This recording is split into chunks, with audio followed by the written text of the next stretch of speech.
Hello दोस्तों, welcome to my YouTube channel Uma technical institute Khalilabad. आज आपको हम बताने वाले हैं विंडो एसी का फॉल्ट एंड फाइंडिंग, मतलब कैसे हम टेस्टिंग करते हैं, क्या इसमें सही है क्या खराब है। मतलब कि यहाँ पर जैसे कि और पहला फॉल्ट जैसे होता है, मान लीजिए किसी कस्टमर के आप गए और उसका ये डिस्प्ले जल रहा है, मतलब कि ये जो इसमें एसी में डिस्प्ले लगा होता है डिस्प्ले जल रहा है, लेकिन डिस्प्ले जल रहा है, ये शो कर रहा है, लेकिन सिस्टम में कुछ काम नहीं कर रहा है। तो कुछ काम नहीं कर रहा है तो स्टेप बाय स्टेप कैसे टेस्टिंग करेंगे ये जानने वाले हैं।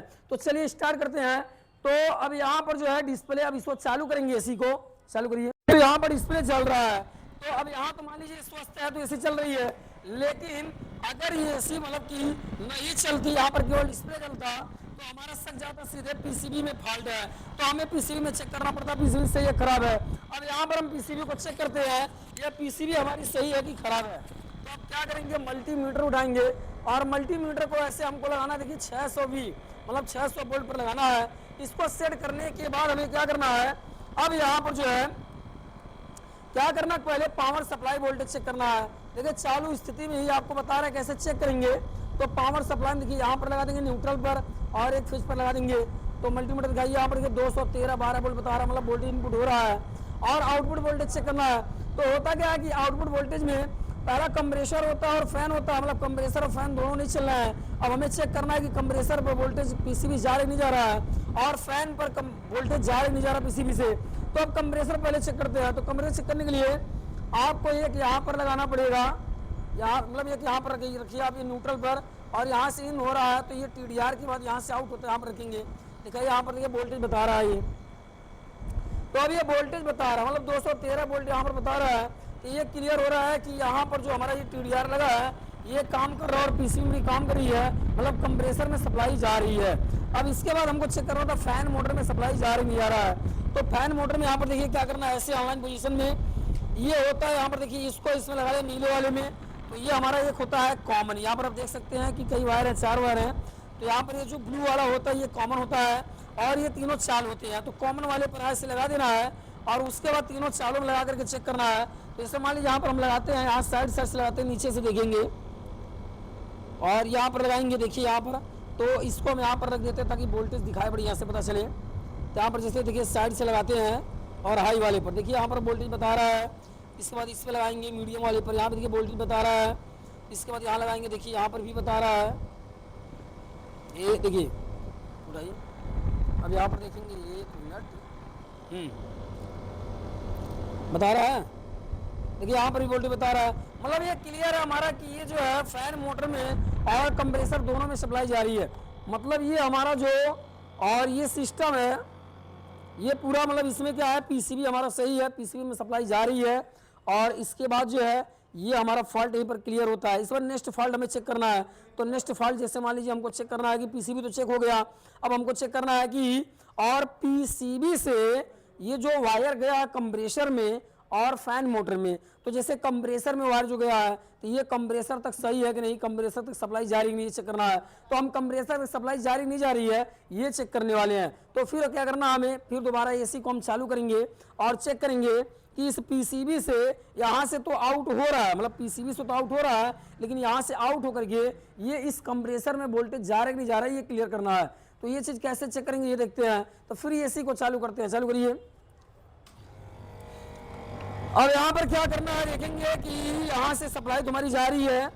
अब यहाँ पर ये सप्लाई हमारा आ गया है, तो यहाँ पर हम चेक करेंगे। जैसे देखिए यहाँ पर तो जो हमारा कॉमन स्टार्टिंग होता है, जैसे देखिए यहाँ पर ये कॉमन है हमारा और इधर ये स्टार्टिंग है, ये रनिंग है।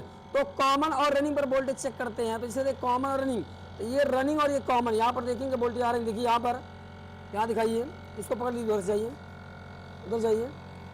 तो इसमें देखेंगे ये कंप्रेसर हमारा देखिए चल भी रहा, पूरा आवाज़ कर रहा है, कितना वोल्टेज हमारे कंप्रेसर इनपुट हो रहा है देखते हैं। यहाँ पर देख सकते हैं 205.7 मतलब 205.7 वोल्ट यहाँ पर जो है हमारे कंप्रेसर इनपुट हो रहा है।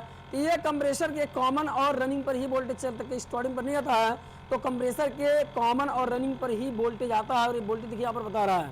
इस बार देखेंगे कंप्रेसर हमारा जो है कितना एम्पियर लेकर चल रहा है। तो वोल्टेज हो गया कि कंप्रेसर का वोल्टेज जो होता है उसके तीनों टर्मिनल में कॉमन और रनिंग पर ही वोल्टेज चेक करते क्लियर हो जाता है कि हाँ इसमें सप्लाई आ रही है, वोल्टेज आ रहा है और कंप्रेसर हमारा काम कर रहा है। देखिए यहाँ पर काम कर रहा है। अगर यहाँ पर सप्लाई आ रही है, कंप्रेसर नहीं चल रहा होता तो इसका मतलब कंप्रेसर में दिक्कत था, लेकिन यहाँ पर सप्लाई यारी कंप्रेसर चल रहा है ओके। अब कंप्रेसर का एम्पियर भी चेक करते हैं। तो जैसे देखिए यहाँ पर बंद हो चुका है, इसलिए क्योंकि यहाँ पर पहले से आप देखिए यहाँ पर पहले से फैन ये बंद हो गया था, तो ये ओवर हीट हो रहा था कंप्रेसर और बहुत तेजी से जल रहा है। तो अगर यहाँ पर एक चीज और आपको फॉल्ट बताते हैं, कुछ कस्टमर होते हैं कहते हैं कि भैया और कंप्रेसर मतलब कभी कभी कंप्रेसर चल रहा है और इसका फैन नहीं चल रहा, मतलब हवा नहीं दे रहा है। तो जब इसका फैन नहीं चलेगा, ये हवा नहीं देगा, तो हवा न देने के कारण क्या होगा कि यहाँ पर जो हमारा कंडेंसर है तो इसकी गर्मी को बाहर नहीं निकाल पाएगा, और जब बाहर गर्मी नहीं निकलेगी तो इससे क्या होगा कि ये कंप्रेसर मतलब ये जो फैन है ये नहीं चलेगा, गर्मी नहीं निकलेगा, तो यहाँ पर पूरा गर्म होगा। जब यहाँ पर पूरा गर्म होगा तो ये क्या होगा कि जो कंप्रेसर हमारा है ये कंप्रेसर ओवर हीट हो जाएगा बहुत ज़्यादा, और बहुत ज़्यादा ओवर हीट होकर के एम्पियर बढ़ करके ये अचानक से बंद हो जाएगा। जैसे अभी प्रेजेंट टाइम हुआ है, यहाँ पर देखिए आवाज़ कर रहा था, ये चल रहा था, लेकिन क्या हुआ कि फैन इसका बंद था, मतलब कि फैन इसका बंद हो चुका था, इसके वायर में कहीं प्रॉब्लम भी चेक नहीं किया तो फैन बंद हो गया था। फैन बंद होने के कारण क्या हुआ कि कुछ देर चला ये कंप्रेसर, और एम्पियर इसका जैसे ही चेक करने वाले थे और वैसे ही ये तुरंत कंप्रेसर बंद हो गया। मतलब ये कंप्रेसर ओवर हीट होकर के बंद हो जाएगा जब इसके मतलब कि जब कंडेंसर की गर्मी को बाहर नहीं निकला जाएगा, फैन खराब हो जाएगा या ये कंडेंसर में डस्ट बहुत ज़्यादा भर जाएगा। तो इन दोनों कारण क्या होता है कि ये हमारा कंप्रेसर ओवर हीट होकर के अचानक से एम्पियर बढ़ करके ये बंद हो जाता है। तो अभी देखिए यहाँ पर क्या है कि बहुत ज़्यादा ओवर हीट हो गया है और बहुत तेज़ी से जल रहा है, तो इसको भी नहीं चलाएंगे। अब इसका सोल्यूशन ये है, कुछ लोग पूछते भी हैं कि अगर कंप्रेसर बहुत ज़्यादा ओवर हीट हो जाए, गर्म हो जाए, तो हमें क्या करना चाहिए, क्या सोल्यूशन है, क्या हमें तुरंत चालू करके चेक करना चाहिए नहीं करना चाहिए। तो आपको बता दें कि और जब भी कंप्रेसर ओवर हीट हो जाए, मतलब आप किसी के यहाँ बनाने गए हैं और वहाँ पर क्या है कि कंडेंसर बहुत ज़्यादा डस्ट भरा हुआ था और जैसे ही हमारा यहाँ पर ये फैन है ये बंद हो चुका था, तो उसके बाद ये चलते थे बहुत ज़्यादा गर्म हो गया था, आप चालू करिए और एम्पियर ज़्यादा लेकर के बंद हो गया, तो आपको कंप्रेसर को भी चलाना नहीं है। आपको क्या करना है कि इस कंप्रेसर को आपको कम से कम 12 घंटे का समय देना है ताकि पूरी तरह से ये ठंडा हो जाए, और उसके बाद तब आप चालू मतलब कंडेंसर को साफ करके और फैन मोटर को सही करके आप कम से कम 8 से 12 घंटे के बाद इस कंप्रेसर को चालू करेंगे एसी को, नहीं तो यह कंप्रेसर इस स्थिति में चलाने पर ओवरलोड होकर के ये कंप्रेसर जल भी सकता है। तो ध्यान रहे कि अगर बहुत ज़्यादा ओवरहीट हो जाए तो कंप्रेसर को मत चलाएं, और नहीं तो इससे क्या होगा कंप्रेसर भी शॉर्ट हो जाएगा और वायरिंग भी शॉर्ट हो सकती है। तो आशा है कि आपको देखिए यहाँ पर कई फॉल्ट हमने बताया, और जैसे यहाँ पर देखिए आपका ये पीसीबी से आउटपुट भी चेक किया हमने, और उसके बाद फैन मोटर का भी आउटपुट चेक किया, पीसीबी से हो रहा है नहीं आउट हो रहा है, और ये कंप्रेसर का भी आउटपुट चेक किया, और कंप्रेसर ओवर हीटिंग के बारे में भी बताया। तो ऐसे ही आप कहीं पर जाएंगे तो ये सभी फॉल्ट आपको काम आएंगे कि मतलब कि ये कैसे, और मतलब कि फैन मोटर नहीं चल रहा तो कैसे चेक करेंगे, कंप्रेसर नहीं चला कैसे चेक करेंगे, और डिस्प्ले पर शो कर रहा है उसके बाद भी नहीं चल रहा कैसे चेक करेंगे। तो ये सारी चीज़ें आपकी जो भी हैं ये आपका टेस्टिंग आना चाहिए, और ये मल्टीमीटर आपको अच्छे से चलाने आना चाहिए। इसका सही सेटिंग करके ही चलाएंगे, सेफ्टी होनी चाहिए। अगर सेफ्टी आपको मतलब कि अगर सही रीडिंग आप सेट नहीं करेंगे तो ये मल्टीमीटर जल सकता है। और चेक करते तो मैं आपको बता दें सावधानी भी होनी चाहिए। सावधानी ये होनी चाहिए कि गलती से भी आपका जो है कहीं पर गलत टच ना हो जाए, नहीं तो मल्टीमीटर तो खराब होगा ही, लेकिन आपको भी करंट लग जाएगा। जैसे मान लीजिए यहाँ पर सावधानी होती है कि ये कहीं आपके हाथ में ना टच हो जाए, ये कहीं आपके हाथ में ना टच हो, कहीं ये वाला जो है कहीं न्यूट्रल फेज आपस में ना सट मतलब टच में आ जाए, तो इससे क्या है कि प्रॉब्लम क्रिएट हो सकता है और ख़राब हो सकता है। तो ये चीज़ें थी। अब इसी वीडियो में एक चीज़ और आपको बता देते हैं। मान लीजिए अगर आपको और क्या बोलते हैं कि ये कभी कभी क्या होता है कि कंप्रेसर नहीं चलता है, तो लोग कहते हैं कंप्रेसर नहीं चल रहा है, तो और हमें चेक करना है कि कैसे हम चेक करें कि और पीसीबी में प्रॉब्लम है। तो होता क्या है, ये टीडीआर यहाँ पर लगा होता है, इस टीडीआर को हमें डायरेक्ट करना होता है।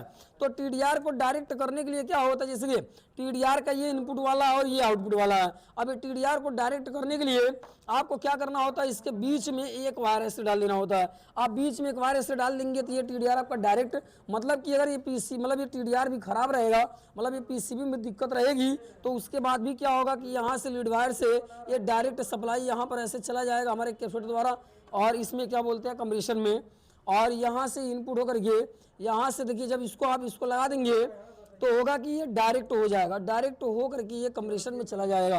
तो यही चीज़ होता है कि यहाँ पर आपका जो है कंप्रेसर आपको चलाना है, पीसीबी खराब हो गई है इमरजेंसी में कि पीसीबी खराब हो गई, अब चला के चेक करना है कंप्रेसर हमारा सही है कि नहीं सही है। तो इसके लिए आप डायरेक्ट कर लेंगे, ऐसे TDR को डायरेक्ट करके चला सकते हैं कंप्रेसर को, मतलब कि ये क्लियर हो जाएगा आपका PCB से कि अगर डायरेक्ट करने पर चल गया, यहाँ पर दिखाइए ऐसे डायरेक्ट करने पर ये चल गया कंप्रेसर और इसको मतलब डायरेक्ट न रहने पर नहीं चल रहा है, तो ये क्लियर है कि PCB में फॉल्ट है और डायरेक्ट चलाने पर चल गया कंप्रेसर, हमारा कंप्रेसर सही है। तो ये सही चुनाव आप कर सकते हैं, टेस्टिंग से आप सही मतलब ये फॉल्ट ढूंढ सकते हैं, आपकी AC तभी सही से बन पाएगी। तो अगर ये वीडियो आपको पसंद आई हो तो आप नए हो तो चैनल को सब्सक्राइब करें और ज़्यादा से ज़्यादा लोगों में शेयर करें, बेल आइकन घंटा जरूर दबाएं ताकि नोटिफिकेशन आप पर पहुंच सके, नई नई वीडियो का लाइक करें और कमेंट करें, ज़्यादा से ज़्यादा शेयर करें।